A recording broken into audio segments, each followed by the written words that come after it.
my Food Moon friends. Welcome back. Chandra Zas. Glad you're here.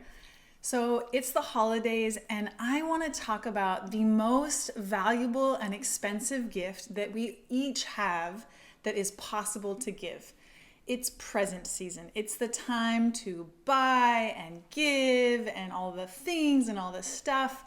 And as a food and mood coach, and as someone who really spends a lot of my own time and energy cultivating presence, I want to talk about presence with a C versus presence with a T. Welcome! Here is your hostess and coach, Chandra Zas, helping people make food and mood changes doable without missing out. Go ahead, high five that like button, subscribe and share while you're there. When I was in my 20s, I studied yoga and meditation, and I really found the value of presence, of full, undivided attention, intentional awareness, being present. So what I learned about, I did several long meditation retreats, silent meditation retreats. I studied and became a yoga teacher. I dabbled a lot. I don't feel like I'm an expert by any means, but what I really tasted was the value and the quality of life enhancement that comes from cultivating presence. Hello, my friend. How are you? I'm in the Dead Sea, floating in the water. Go ahead and like and share and follow so we can keep in touch.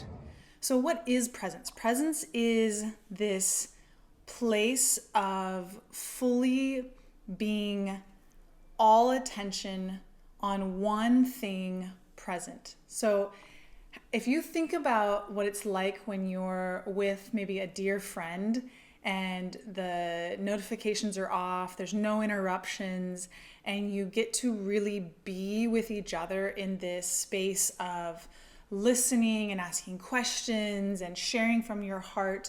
To me, it's one of the most beautiful energies and moments in life is when we really are fully present. And I honestly didn't really fully realize how expensive presence is until I had a little kid, and suddenly all my attention was being dinged upon by loud cries and constant interruptions, and just it was like, whoa, this is like this little being needs so much of my presence, wants so much of my presence. And so I took my presence practice to another level when I had my little one, because I realized like what I want to give her in the world is presence. It's the most expensive and valuable thing that I can give her. And it's made me like even more deeply reflect upon just how valuable it is for myself. So, in my gut health world, when I work with my clients, a lot of what we do is like cultivating presence, cultivating awareness, watching our thoughts, watching the physical vibrations in our body, how we feel, what's happening, what's happening internally. And in this process, there's a cultivation of presence and awareness. And so it can go in any place in our life. It can go in work and being focused on what we do with whatever we're doing at work. It can be cooking and being really present with the food. It can be in talking with someone. It can be in taking a bus ride and being fully present in the bus ride. Like presence can be anywhere. And who benefits? We ourselves benefit. Who's ever practicing it, who's ever feeling the experience of like breathing and feeling your feet on the ground and really being present is stress reducing. It's also, it enhances our quality of life, the quality of the experience of our life. When we're present, we actually experience more. And it helps our physical body, it helps our mind, it helps our emotions. Most people shy away from being present with negative emotions. So even being present with negative emotions can really help process and clear negative emotions through our body, as opposed to hold them and turn them into stress and anxiety and depression. So presence is it's this gift, like both to ourselves, and it's also really a gift to those we love. When we think about the holidays, when we think about spending time with people, spending time, is it just time? Is it just putting in the hours? Or is it really being present with our loved ones, with the people that we're spending time with, whether it's your little kid?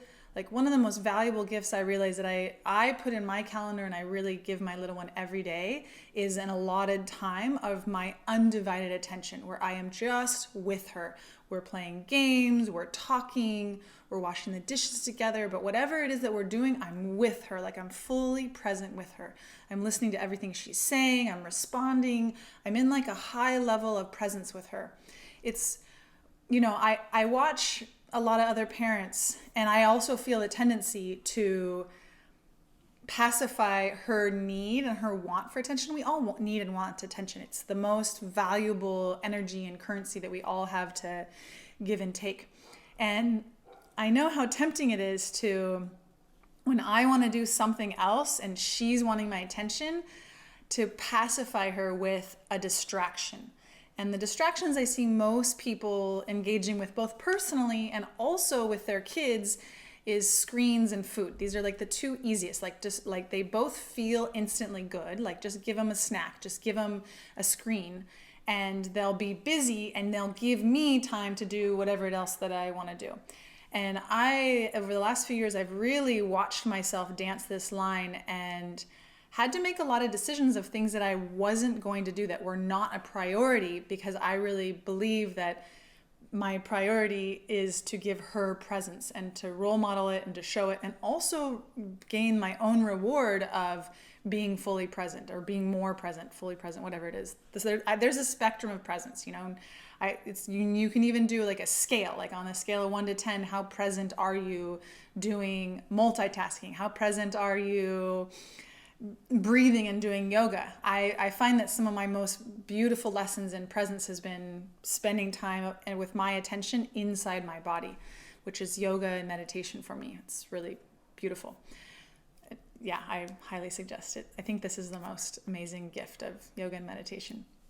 But it can be practiced anywhere. Like, that is kind of the idea of yoga and meditation, is that it's a practice of cultivating awareness that we can then take into a conversation or a holiday meal or a family weekend. Like, what does it mean to turn off all the devices, turn off all of the notifications and the buzzes and the beeps, and turn off the TVs? And what's left? Like, being together, asking each other, how are you? And really meaning it and really hearing it and asking questions and watching the fire. We call the fire our TV.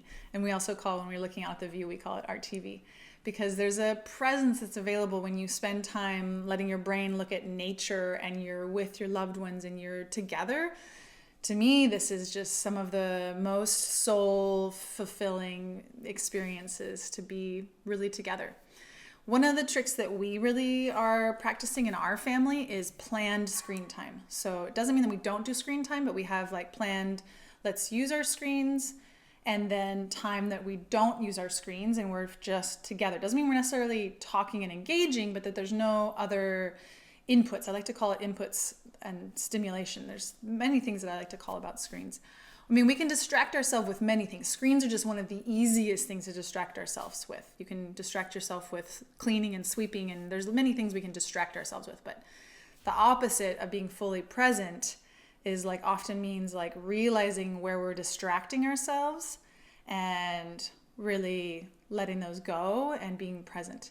I know for me, the holidays can often they used to be a really hard time for me to be present, especially with my family. I had lots of feelings and yeah, I think a lot of us have a hard time with our family. But the thing is that we're there to spend time with them because we love them. And so how can we work through our things and get over our judgments and our expectations and focus on connecting and loving and being really present with the people that we really love? So I want to offer you in this time of the holidays and giving and all the doing and all the connecting, that to just flag in your brain that one of the most important gifts you can give both yourself through this holiday season, but also to your loved ones, is that presence. And so just be aware of it, just question and think about how does it fit for you and what does that mean for you, and what can you shift up a little bit to give more of your presence and to enjoy more of your own presence?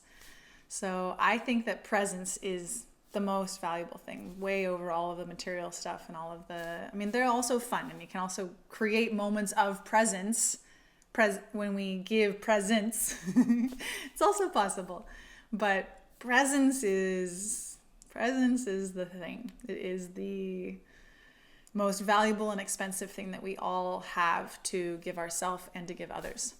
So where do you want to spend your presence? Where would you like to give your presence? Who do you want to invest your full presence in? And what does that look like if you want to make those changes, if you want to invest in that a little bit more?